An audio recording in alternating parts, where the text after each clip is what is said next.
aktif sebagai jurnalis. Sudah menulis gitu. Jadi tulisan-tulisan saya itu pakai C setara dengan SMA. SMA. Berarti ujiannya sama, Sama. tapi jadwalnya beda. Jadwal beda.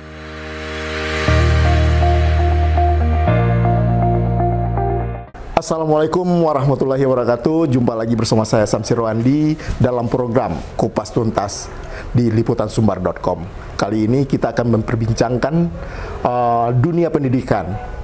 Nah, di samping saya sudah hadir Bapak Profesor Yalfima Mias, yang beliau adalah guru besar di UMP. Nah, untuk mengulik lebih dalam lagi bagaimana Pak Prof ini, tentu kita akan langsung berbincang dengan beliau. Terima kasih Pak Prof. Assalamualaikum warahmatullahi wabarakatuh Pak Prof. Waalaikumsalam, Wandi. Sehat Pak? Sehat, alhamdulillah. Ya. Jadi kita udah ini Pak, meriset juga nih gimana perjalanan dari Pak Prof. Ini sangat luar biasa sekali. Jadi kita melihat perjalanan karirnya ini betul-betul luar biasa ini. Ada dari jurnalis, ada dari eksekutif, ada legislatif.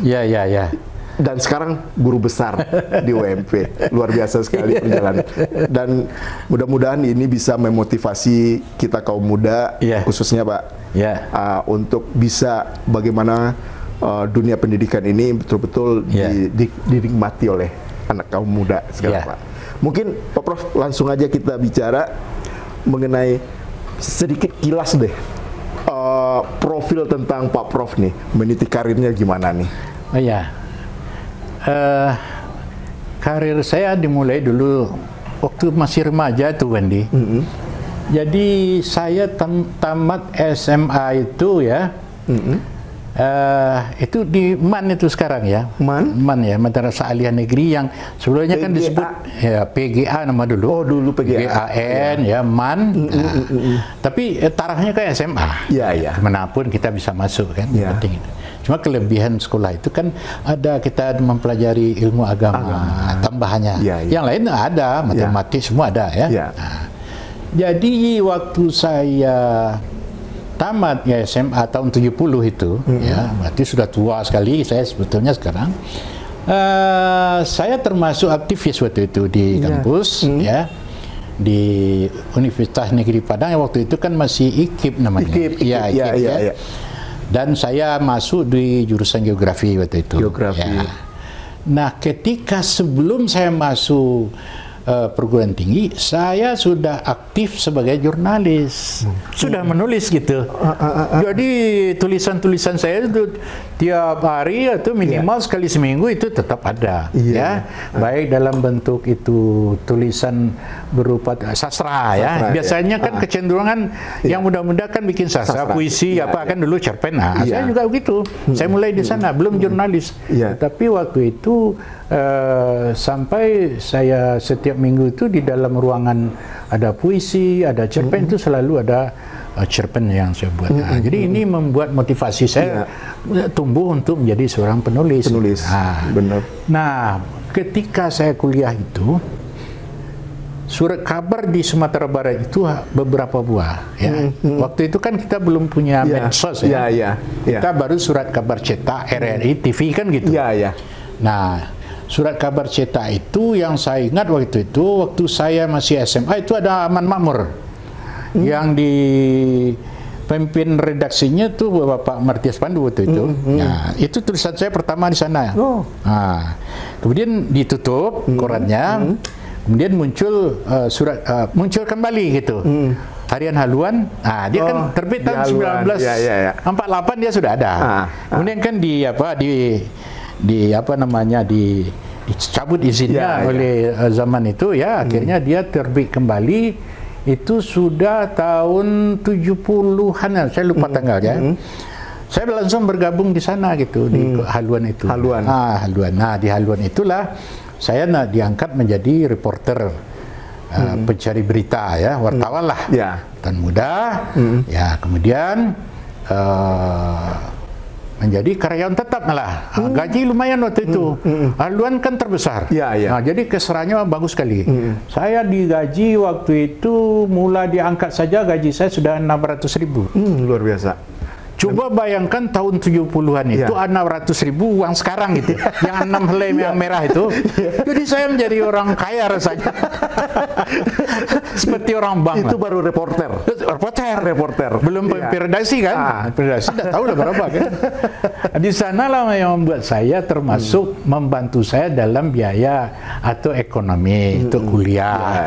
Orang tua kan sudah tua kan tidak mungkin dia membiayai full ya. Nah itulah sampai akhirnya saya diangkat menjadi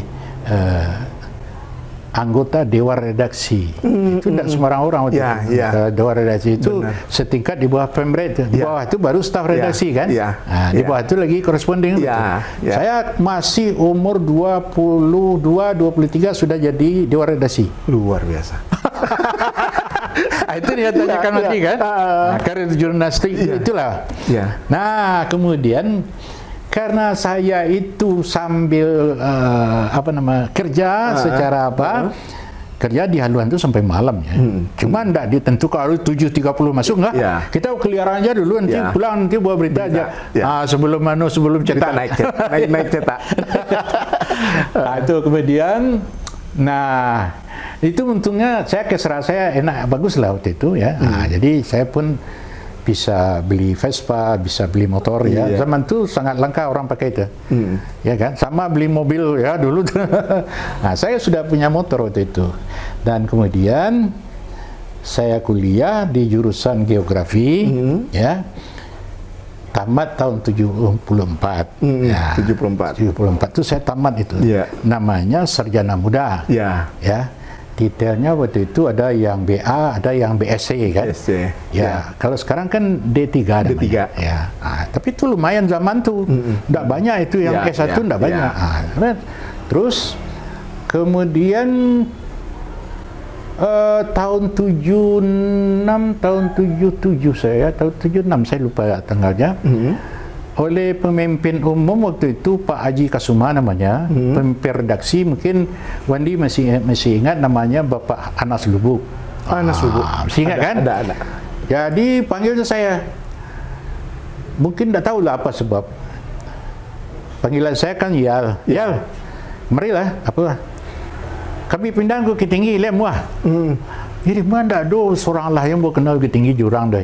Udahlah nanti cari rumah, cari apa, cari kantor nanti dibayar semua haluan. Tapi lah kantor di Simpang Kangkung tu, hotel apa kini namanya tu. Pas di Simpang Kangkung tu. Kami kontrak itu, tapi sini tinggal. Itulah kan. Dan kemudian saya menjadi jadi biro. Iya, kepala biro lah kepala biro. Biro kan 3 waktu itu. Biro Jambi Bengkulu, Biro Riau, Biro Bukit Tinggi Sumatera Barat Utara. Gitu dulu. Jadi biro itu atau perwakilan lah, perwakilan. Disitulah muncul saya kan menamatkan pula tahun 76 itu sarjana muda tadi. Jadi kata kawan-kawan, itu apa kamu kuliah? Ijazah ada, ijazah. IKIP itu bisa jadi guru. Saya bilang saya kurang berminat sebab saya masih enak-enaknya kerja di jurnalis ini sudah hidup saya tidak mungkin lagi. Jadi ada teman kawan saya namanya Zaini. Ayolah, bawa kemari ijazah angku tu. Oh, ibawanya ke Kanwil. Tahu sebulan keluar nama untuk jadi guru. Jadi melamar. Ditempatkan di SMA Negeri Moralabu. Tambah ada selera kena. Wandi kalau tahu tahun 70-an itu lebih baik ke Pekanbaru atau ke Jambi daripada ke Moralabu.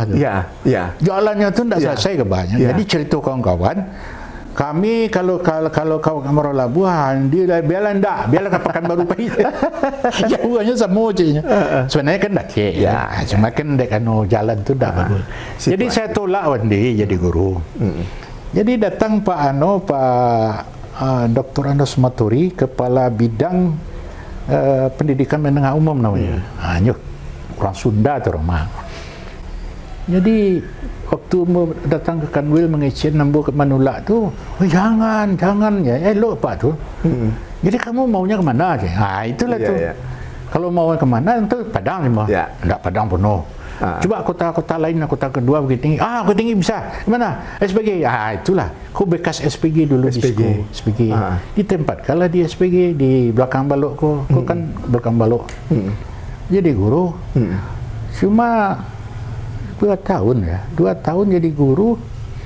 Kemudian saya bilang sama Pak Kanwil Kepala Dinas Provinsi. Pak Amir Alinya. Pak Amir, ya kebetulan dia ambil manuli koran. Nama kalau populer di Sumatera Barat. Satu orang tahu Jawa kan, pejabat mulai tahu. Oh, ikut Pak ya kok. Iya. Jadi mengaku kemari. Enggak, ambil kan jadi guru. Nak buat apa tu? Iya, mau lapor ke Duk Semang kini. Mau nyamku. Kepindah ke Padang. Tak perlu pindah. Mau perlu sekolah. Itu 3 tahun dulu baru bisa sekolah. Ya kini salah sebenarnya. Udahlah karya hati. Maka dikasihnya izin. Itulah sampai mengambil izin untuk tambah sekolah. Dr. Andus. Dulu kan BH. Alhamdulillah lah. Tamat tahun 8 berapa saya tamat? 81. Akhir ya dari BA menjadi doktorandus ya. Cuma tempo 2 tahun lebih lah menjadikan doktorandus. Jadi karena kita mengajar di Bukit Tinggi itu kawan lah banyak, termasuk oleh kota ke kenal. Tiap suatu wawancara itu lah kenal elok saya sadurnya. Datang sekda mari ke belakang balok sedang maja. Pak Yal, Pak Wali sudah datang. Berita baru. Dah soal berita kok elok kok ya. Itulah cerita. Pak Wari Sidik masih ingat? Dr. Undo Sawari Sidik. Namanya? Namanya kan lah meninggalnya. Baru Kepala Wisata Sumbarnya terakhir. Jadi datang tu, aku kadang ke jadi anggota DPR. Ndak baun tunjuk ada napak ke mangke yang mau jadi anggota DPR. Ndak kok serius kok. Tapi orang lah pemilu tak. Saya tahu aku, sampai orang diangkat tu. 3 abri, 1 non abri. Tu Bukit Tinggi. Jadi mau masuk sama non abri. Itulah. Baru ada melalui pemilu dah. Berarti baru di situ jalurnya ke legislatif. Jadi majah kok cuma 2 tahunnya jadi guru tu. Tapi awal mau buat sekolah ambil jadi di legislatifnya Pak Prof itu berapa periode? 2 periode? 10 tahun. 10 tahun. Jadi masuk tahun 82. Jadi dilantik sebagai anggota DPR yang diangkat istilahnya. Yang melalui pemilu kan ada 16 orang. Yang anggota DPR waktu itu 20 lah. 20. Yang 16 itu dari partai-partai lah. Partai-partai. Yang 4 diambil dari tentara. Minimal pangkatnya letkol. Letkol. Polisi letkol, tentara letkol, angkatan udara letkol, angkatan laut letkol. Waktu itu kita dapat tentara cie, polisi cie, angkatan udara lah cie. Namun dari sipil. Itulah sejarahnya. Berarti 2 periode. Tahun berapa Pak? 82, 87. Kan tidak ada, sudah di undang-undang tentang diangkat kan tidak ada lagi. Memang seluruh anggota DPR, DPR pusat, DPR RI itu semua sampai ke daerah itu harus melalui pemilu. Undang-undang baru. Ditanya sama kawan dari, saya kan tidak ada partai. Tidak partai dah. P3 enggak, Golkar enggak. Ya kan, PDI pun enggak. Aku masuk saya Golkar, ketua Golkar. Dek partai Golkar, itu mah enggak tu. Maka akhirlah masuk daftar calon. Masuk daftar nomor rempik kita. Nomor rempik. Nomor jadi itu. Nomor rempik. Sampai nomor 6 masih jadi itu. Nomor 8 saya jadi itu waktu. Awal dapat nomor rempik. Berarti duduk lagi? Duduk lagi. Ya, sampai tahun 92. Sampai 92. Yang ini Pak Prof, dari legislatif katanya sempat ini lagi calon pilkada. Ini kapan nih? Itulah terakhir itu. Setelah jadi kepala dinas itu. Nah berarti kepala dinas dulu. Iya. Jadi ceritanya kan begini. Tahun 92 itu kan saya menyelesaikan pengabdian di DPR legislatif. Sempat jadi ketua komisi, jadi sekretaris fraksi di DPR waktu itu kan. Kemudian tahun 92 mengakhiri tugas. Tawaran muncul lagi Dari Golkar. Disuruh menyiapkan bahan kan, seperti dulu juga, file ini, file itu, ijazah. Saya bilang sama ketua Golkar, ndak usahlah saya lagi. Saya malu sama adik-adik yang sudah berlumpur bersama-sama membesarkan ini kan. Malu saya ndak mau lagi. Betul hati kecil ndak mau lagi. Ya kalau mau duduk sekali lagi ndak. Alasan itu untuk memberikan kesempatan lah kepada adik-adik yang muda, generasi muda kan. Itu alasan saya pertama. Tapi kalau mau sekadar masuk nama saya dicalonkan, tapi jangan calon jadi. Ya gitu, nomor 2 balik. Itulah, itu pasti tidak jadi kan. Berarti 92 langsung kepala dinas. Belum. Gimana? Jadi doktorandus kan 1. Oh iya. Jadi tahun 91 saya diangkat menjadi dosen IKIP Padang. Oh, balik kampus itu. Awak kan mahasiswanya, kini dangkit jadi dosennya. Jadi masuklah saya ke Fakultas Ilmu Pendidikan, ya, IKIP Padang sebagai staf pengajar. Tahun 91. Jadi berarti pindahlah status saya pegawai negeri dari tadinya guru menjadi dosen. Dosen. Dulu kan bisa aja pindah dari guru ke dosen kan gampang aja. Kini tidak bisa lah kan, banyak syarat kan. Pindahlah saya ke sana. Kemudian tawaran yang dari ini untuk kepala dinas ini? Jadi saya kan masih doktorandus. Jadi saya pikir syarat dosen itu minimal S2. Itu saya dah baca nih. Baca aturan tu, tapi alun dikeluarkan di pemerintah lagi kan. Tak baca dan bawa tu ke Jakarta. Lalu terahnya basuh syarat dosenku minimal S2. Awak doktorandus S1. Saya bilang ke Pak Rektor, Pak, saya kan sudah staf pengajar Bapak. Sekarang saya habiskan masa pengabdian saya di DPR, saya pun mengajar di KIP. Boleh. Tapi syaratnya ada satu, mumpung saya betul-betul siap, saya ambil S2 gimana? Sekali sebenarnya kan itu lo cara kan. Kalau biar orang jurnalis itu kan itu pada yang ngecek-ngecek kan. Aku cerita, Andi, kemana aku kepai? Kalau aku harus ikut tes dulu. Jadi ada ke Amerika dan ke Amerika, Australia dan Inggris. Tiga pilihan. Itu dibiayai pemerintah itu.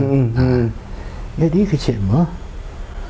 Tidak lulus lah, beku awal bahasa Inggris kan waktu itu tidak berkeruncian.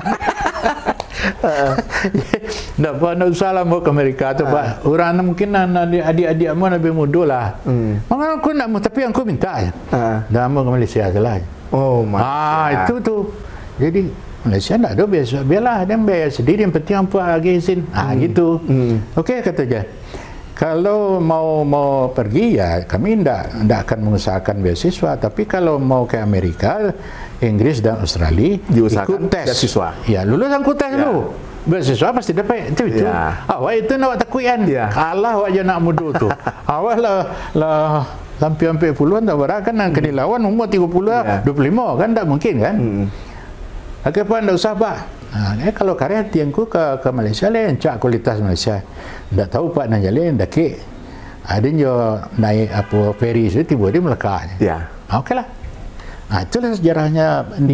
Begitu saya habis di DPR, saya tidak berhenti kerja. Langsung saya tancap gas ke Malaysia. Ambil S2 itu. Ambil S2. Ya. Setelah habis dari ambil S2-nya kemana lagi nih Pak?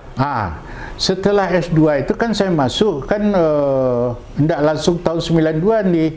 Saya masuknya sudah 2003 atau 2004 lah, sekitar itulah. So banyak urusan lah.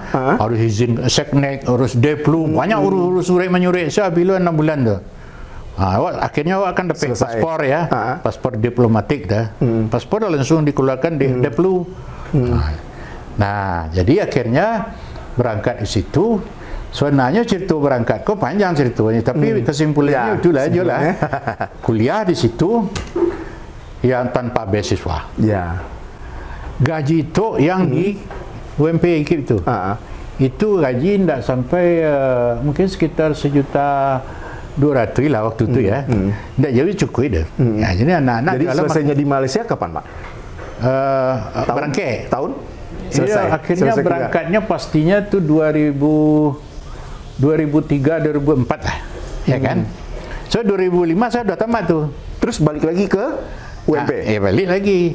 Nah, gitu. Nah, jadi saya dapat, makanya titel saya itu MA, Master of Art. MA. Nah, itu kan. Doktor saya itu namanya PhD. Oh, gitu. Filosofi doktor. Di belakang itu, di belakang nama. Yang kepala dinas ini, pendidikan ini gimana nih, Pak? Tahun berapa? Ya kan setelah saya kembali, kan mengajar di IKIP Padang, ya. Adalah jabatan jadi ini, jadi itu, anggota senat, ya, macam-macam.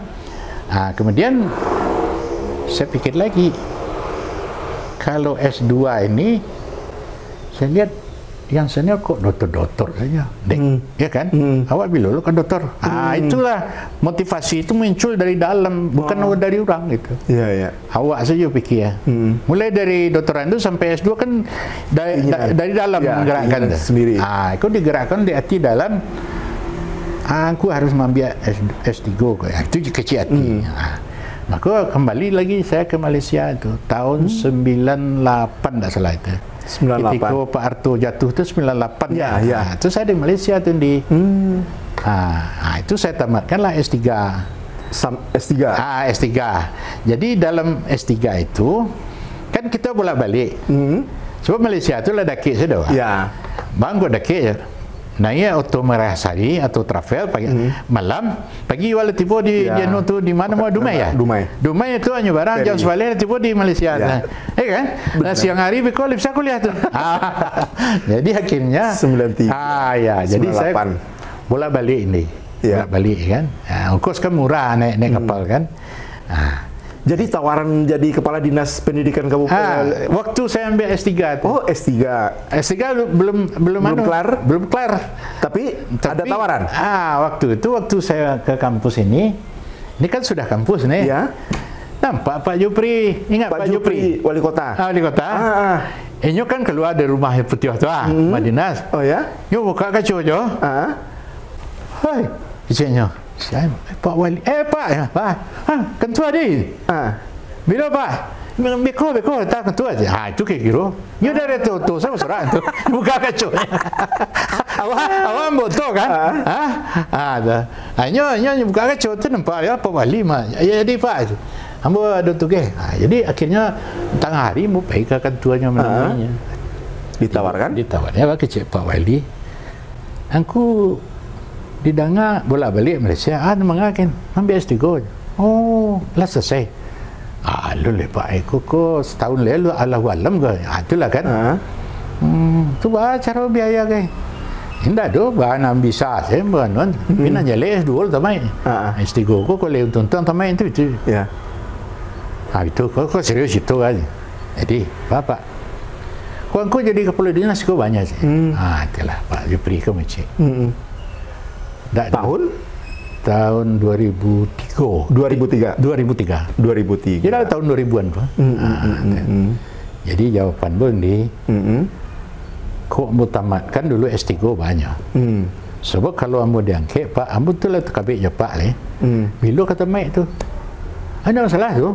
Aku kan bisa hari satu pagi tu telepon saya bawa perizinan nak kecilnya. Jadi fasilitas ya.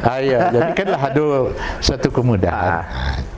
Jadi akhirnya memang gitu tahun 2003 ambo dilantik menjadi kepala dinas pendidikan Kota Bukit Tinggi. Nah, waktu itu dan statusnya kan di UNP, dosen UNP.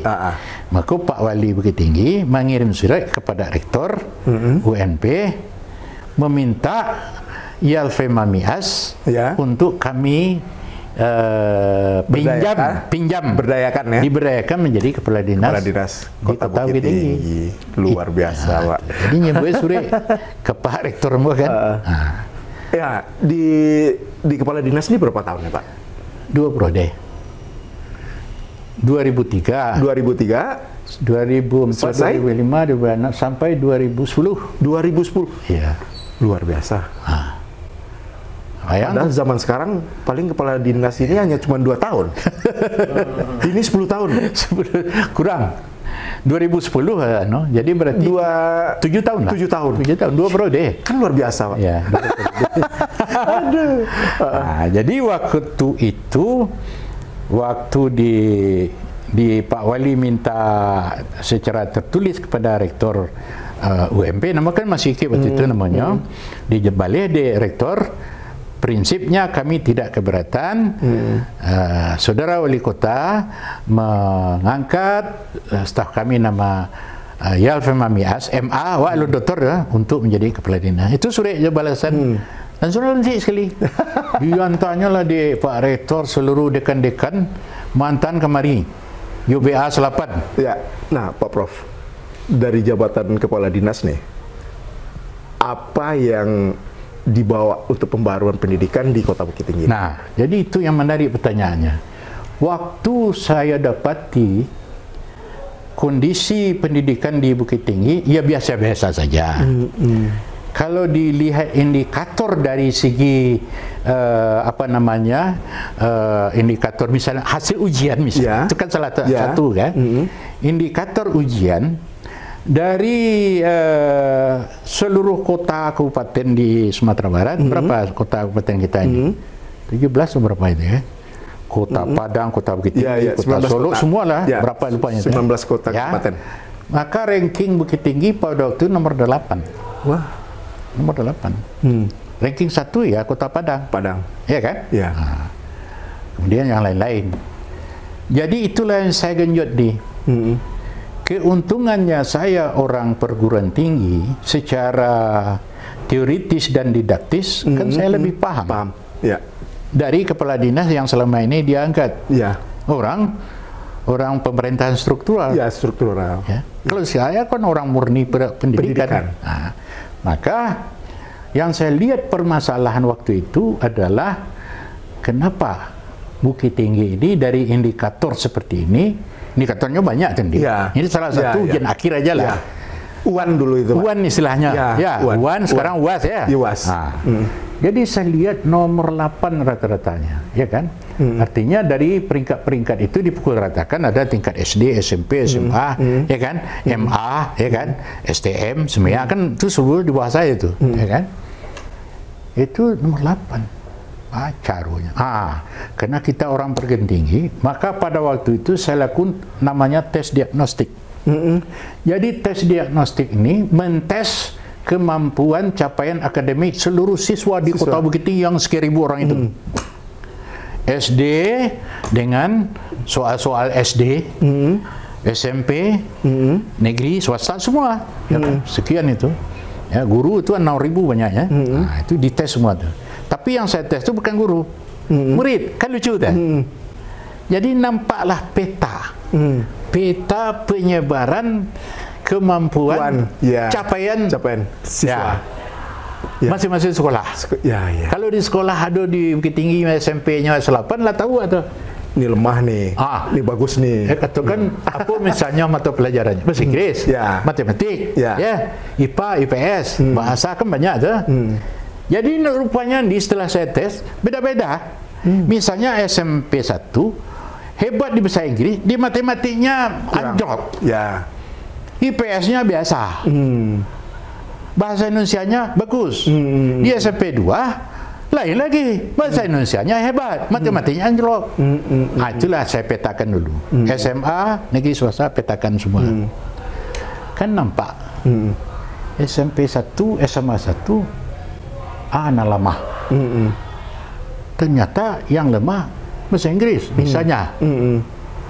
Hamba kan orang UMP. Ada pun Fakultas Sastra. Hei, dekan, ya tolong nan santiang anuku dosen aku bahasa Inggris aku tu lain. Membawa ke tinggi kategori 3 malam cuma dia lah lagi hotel. Itulah kerja mah. Jadi akhirnya Pak Prof, dari 19 kota kabupaten ini Bukit Tinggi dapat pernah nomor 2, saya tidak pernah. Nomor 1 terus salam. Nomor 2 saya tidak pernah mencoba dah. tetap nomor 1 sampai yang akhir menyelesaikan tugas ya. Kuncinya itu orang tidak tahu kan. Yang dites itu dengan guru, murid yang dites. Kini si Wendy guru bahasa Inggris, Majar CP itu bahasa Inggrisnya rendah. Bah mambuso anu tu guru nembuat jalu. Suruh dosen MP majaan itu. Bahasa didaktiknya, metodiknya. Jadi Pak, mungkin kita akan bahas lagi masalah pendidikan yang di luar sekolah tadi nih Pak. Ya, PLB. Ya. Nah, gimana prestasinya lagi nih Pak? Setelah kalau secara umum kan untuk SD, SMP, SMA-nya kan udah luar biasa nih. Ya.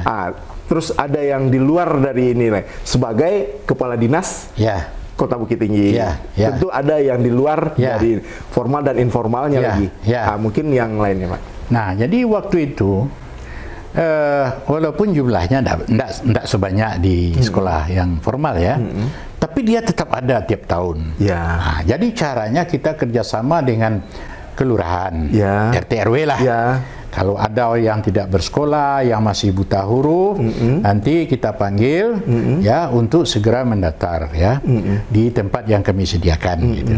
Nah, terutama sentralnya itu di SKB itu, tapi di lain tempat juga ada kita buat ya. Nah, jadi ternyata memang ya walaupun parsennya itu ndak banyak, tapi dia tetap ada. Kemudian itu yang kita genjot ya pendidikannya, sehingga dia berusaha minimal dia setara dengan pendidikan formal.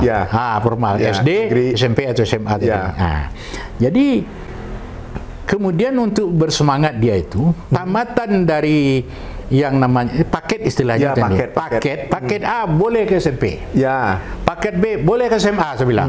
Tentu bersemangat anak. Itu. Jadi ada yang mengambil apa yang kita sarankan masuk ke SMP negeri, masuk SMP negeri, dan ternyata sukses. Nah, metode pembelajarannya gimana ya Pak? Kalau metodenya kan kita punya kurikulum. Apa yang diajarkan di SD, SMP, dia itu juga yang diajarkan. Oh, sama? Sama. Dan kita siapkan instruktur guru-gurunya yang sudah terlatih. Gitu. Mengajar anak SMP normal dengan SMP itu beda. Perangainya lain-lain. Ya kan? Kadang-kadangnya saya nak paruin aja kan. Itu ada gurunya khusus. Kadang-kadang kan ada istilahnya nih anak nakal nih. Nakal banyak. Yang anak nakal, dia nggak mau sekolah, dia nggak mau ini, akhirnya mengambil paket lagi. Paket. Tapi tetap dengan proses belajar mengajar. Nah lucunya, banyak pergi ke rumahnya, dia sedang main bola. Kemarin sekolah lu kok main bola. Itulah kehebatannya guru-guru kok. Sabar guru-guru. Nah itu kelebihannya. Akhirnya nanti dari segi tetap ada ujian, Pak. Ujian tetap ada. Ujian negara. Tetap ujian negara. Jadi ada namanya ujian paket A, paket B, dan paket C. Ujian dari Jakarta aja sama ujian apa? Sari-sari juga ujiannya tuh melihat. Berarti kalau di paket C setara dengan SMA. Berarti ujiannya sama. Tapi jadwalnya beda. Jadwal beda. Mungkin perkiraannya Pak. Misalnya UAN dilakukan, ya kan? Terus jedanya kapan nih Pak? Setelah ujian negara yang pertama yang resmi. Paling tidak sampai sebulan. Nggak sampai sebulan. Ujian pula dia. Baru ujian. Iya ujian. Dan itu seluruh universitas negeri, apalagi swasta, menerima paket C sebagai mahasiswa baru. Ada yang lolos ke yang sampai ke apa itu. Tapi nggak sama ujiannya Pak. Kalau SPMB-nya sama. Sebenarnya kan lulusannya tuh bedanya seminggu 2 minggunya. Ijazah kan begitu juga, hampir sama aja. Ijazah kan dari Jakarta semua, ya kan? Terbitkan Jakarta kementerian. Paling keluarnya di bulan kalau sebulan sudah ujian lah. Itu lah tipu ijazah tuh. Paket C lah 2 ijazahnya, yang reguler pula. Udah ada. Bolehnya masuk ke mana pun. Asal lulus pula kan. Lulusnya masuk UNAN, UMP atau ke UI kan bisa saja. Bisa aja. Nggak ada. Tapi bedanya paling sebulan. Bedanya nggak ada. Itu loh hebatnya dari tuh. Sehingga ada yang anak buahmu dulu SD-nya paket A, SMP-nya paket B, SMA-nya paket C, masuk ke UMP, masuk S1 administrasi pendidikan, di wisuda di UMP, kerja ketua dinasnya. Jadi bangga. Jadi PNS. Itu contoh. Anak buah sopir malah, sopir maunya. Pasoknya sekolah. Oke Pak, menarik sekali. Nah mungkin ini udah sesi kita yang agak terakhir nih Pak. Mungkin motivasinya untuk generasi muda sekarang Pak, dengan adanya teknologi-teknologi yang udah semakin dekat sekali ini, mungkin apa dari nasihat dari Pak Prof nih sendiri? Ya, jadi memang begini. Era sekarang itu kan disebut era 5.0 ya. Artinya pada saat sekarang, pada awal abad yang ke-20 ya, 20, kita memulai era milenium yang ditandai oleh percepatan teknologi informasi, teknologi komunikasi, dan teknologi transportasi. Ketiga komponen ini menjadikan dunia ini sempit. Ya, tidak ada lagi barrier, tidak ada lagi batas bagi seseorang penduduk dimanapun dia berada untuk berkomunikasi. Ya kan? Artinya kalau kita selama ini pakai telepon kabel, sekarang kita pakai handset. Ini nomornya, misalnya mana yang jauh kita nelpon ke Lubuk Alung atau ke Los Angeles, pakai ini. Mana yang jauh? Mungkin lebih jauh ke Lubuk Alung. Karena sinyalnya tidak kuat. Di Amerika, di Los Angeles sinyalnya full. Lebih cepat kita menelepon ke Los Angeles dari sini ketimbang ke Lubuk Alung. Sama-sama LA itu. Itu contoh teknologi komunikasi. Teknologi informasi, contohnya internet. Apapun di internet ini ada. Tidak berjuta, bermiliar masalah bisa dipecahkan di internet. Bermiliar informasi bisa ditemukan setiap hari secara live. Dulu kita menonton televisi, ya kan, ditunggu dulu TVRI itu main sepak bola di Eropa. Besok baru ditayangkan TVRI.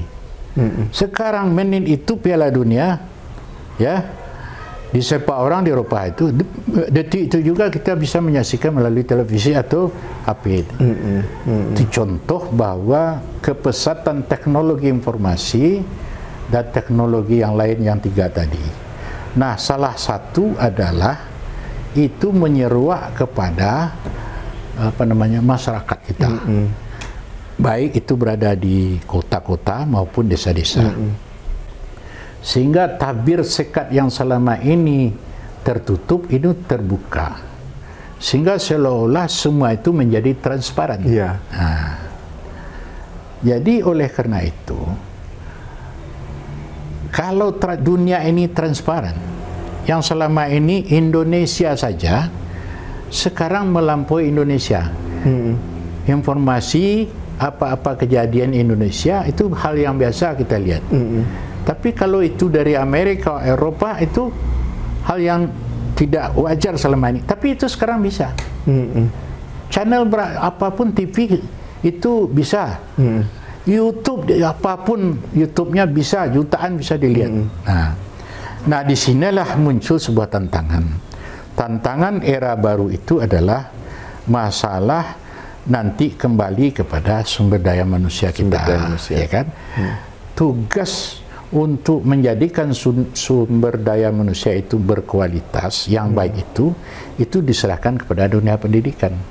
Nah, oleh karena itu dunia pendidikan harus mampu menjawab tantangan ini.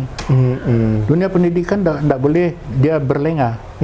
Sebab kalau percepatan komunikasi informasi itu sangat cepat di luar, sementara dunia pendidikan tidak siap menerima, nanti kan jadi rusak semua, ya kan? Misalnya masalah katakanlah kalau kita melihat teknologi informasi itu tentu ada dua sisi mata pisau ya, yang tajamnya dua itu, negatif ada, positif ada. Kalau positifnya kita tuh tahu gampang aja kan, kita komunikasi kemana-mana murah meriah bisa, ya kan? Tapi kalau negatifnya kan banyak hal-hal yang bertentangan dengan adat, kebiasaan, budaya, agama setempat, lokal kultur, kita, ya, kultur. Iya. Nah, ini sebetulnya yang menjadi tantangan. Iya, iya. Nah, bagaimana pendidikan ini mampu menjawab agar silakan teknologi informasi komunikasi itu berjalan dia padanya, dan kita itu harus siap menyiapkan pula, ya, peserta didik siswa kita itu tidak sampai terjerumus kepada gelombang yang itu. Sebetulnya harus memanfaatkan teknologi yang ada untuk hal yang positif. Itu. Nah, positif itu. Nah, salah satunya bagaimana menggalakkan yang namanya pendidikan keagamaan, pendidikan karakter di kalangan anak. Nah, itu. Jadi fungsi pendidikan itu dia harus mampu untuk menyalurkan